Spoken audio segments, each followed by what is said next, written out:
Hey all எல்லோரும் எப்படி இருக்கீங்க? இன்றைக்கி நம்ம என்ன பார்க்க போகிறோம் அப்படின்னா ஜவ்வரிசி உப்புமா எப்படி பண்ணுறது அப்படின்னு தான் நம்ம பார்க்க போகிறோம். ரொம்ப சிம்பிளாக ஈஸியாக தான் இருக்கும். ரொம்ப நிறைய பொருளாக வச்சு செய்கிற மாதிரிலாம் இருக்காது. ஸோ நம்ம அதை எப்படி பண்ணுறது பார்க்கலாம் வாங்க. அதுக்கு நான் ஒரு கப் ஜவ்வரிசி எடுத்து நைட்டே நான் ஊற வச்சுருக்கேன். ஸோ நல்லா ஒரு 2 to 3 டைம்ஸ் கிட்ட வாஷ் பண்ணிவிட்டு நல்லா ஊற வச்சுருக்கேன். அப்போ தான் நமக்கு மார்னிங் எழுந்து சமைக்கிறதுக்கு நமக்கு ஈஸியாக இருக்கும். இது கூட நெக்ஸ்ட் ஒரு 1/4 கப் கிட்ட பாசிப்பருப்பு எடுத்திருக்கேன். ஸோ பாசிப்பருப்பு எடுத்து நம்ம வேக வச்சுக்கலாம். நான் எப்படி வேக வச்சுருக்கேன் அப்படின்னா தண்ணி ஊற்றி ஸ்டவ்லேயே வச்சு நல்லா பாயில் பண்ணியிருக்கேன்.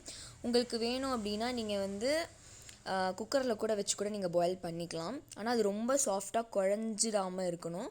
ஸோ அதுக்கு பதிலாக நம்ம குக்கரில் வச்சு பண்ணுறதுக்கு பதிலாக நம்ம ஸ்டவ்வில் வச்சு நம்ம பண்ணோன்னா நமக்கு கரெக்டாக இருக்கும். ஸோ ஃபைனலாக நமக்கு பருப்பு நல்லா வெந்துருச்சு.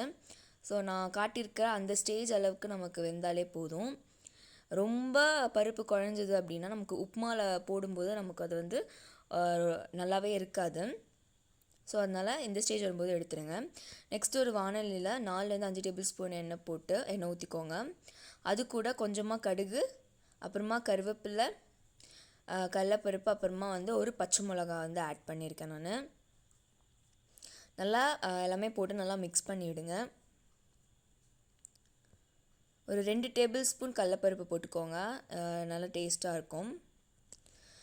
ஸோ இது கூட நான் ஜவ்வரிசி ஆட் பண்ணிடலாம். ஸோ நான் ஜவ்வரிசி நைட்டு ஊற வைக்கும்போது அது கூட கல்லுப்பு கொஞ்சம் போட்டு நல்லா மிக்ஸ் பண்ணி நான் ஊற வச்சுருக்கேன். ரொம்ப நீங்கள் நைட்டே ஊற போடும்போது நீங்கள் கல்லுப்பு போட்டிங்கன்னா உங்களுக்கு கரெக்டாக இருக்கும்.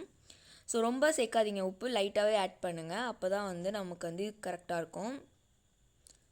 ஸோ போட்டு நல்லா மிக்ஸ் பண்ணுங்கள். ஸோ நீங்கள் ஜவ்வரிசி ஊற வைக்கும்போது நமக்கு தண்ணி இருந்துச்சுன்னா தண்ணி கீழே கொட்டிக்கோங்க. ரொம்ப தண்ணி ஊற்றி ஊற வைக்காதீங்க. நீங்கள் போடுற தண்ணி, நீங்கள் யூஸ் பண்ணுற தண்ணி நமக்கு கரெக்டாக இருக்கணும். ஸோ ஃபைனலாக அந்த தண்ணி எல்லாமே ஊறி நமக்கு உப்புமா ஒரு உப்புமா பதத்துக்கு வந்துருச்சு. இந்த ஸ்டேஜில் நம்ம ஆல்ரெடி வேக வச்சுருந்த பாசிப்பருப்பு நம்ம ஆட் பண்ண போகிறோம். ஸோ ஆட் பண்ணிவிட்டு நல்லா மிக்ஸ் பண்ணி விடுங்க. இது மார்னிங் பிரேக்ஃபாஸ்ட்டுக்கு ரொம்ப சிம்பிளாக இருக்கும். இது கூட நம்ம சாம்பார் சைட் டிஷ்ஷாக தொட்டு சாப்பிட்டா அவ்வளோ டேஸ்ட்டாக இருக்கும். ஸோ நல்லா பருப்போடு நல்லா மிக்ஸ் பண்ணிவிட்டு ஒரு 5 மினிட்ஸ் கிட்ட பேனில் வச்சுக்கோங்க. ஸோ ஃபைனலாக ரெடி ஆகிடுச்சு உப்புமா, நம்ம செஞ்ச உப்புமா. ஸோ இதை இறக்கிட்டு நம்ம ஒரு பாத்திரத்தில் நம்ம மாற்றிடலாம்.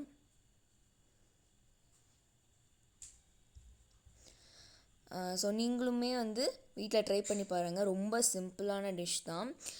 ஒரு 10 to 15 மினிட்ஸ்லேயே நம்ம ரெடி பண்ணிடலாம். நம்ம பருப்பு வேக வைக்கிறது மட்டும்தான் நம்மக்கிட்ட இருக்கு. ஸோ அதனால் மறக்காமல் நீங்களுமே வீட்டில் ட்ரை பண்ணி பாருங்கள். ட்ரை பண்ணி பார்த்துட்டு டேஸ்ட் பண்ணி பார்த்துட்டு எப்படி இருக்குன்னு மறக்காமல் கமெண்ட்டில் சொல்லுங்கள். மறக்காமல் சேனலை சப்ஸ்கிரைப் பண்ணுங்கள். தேங்க்யூ.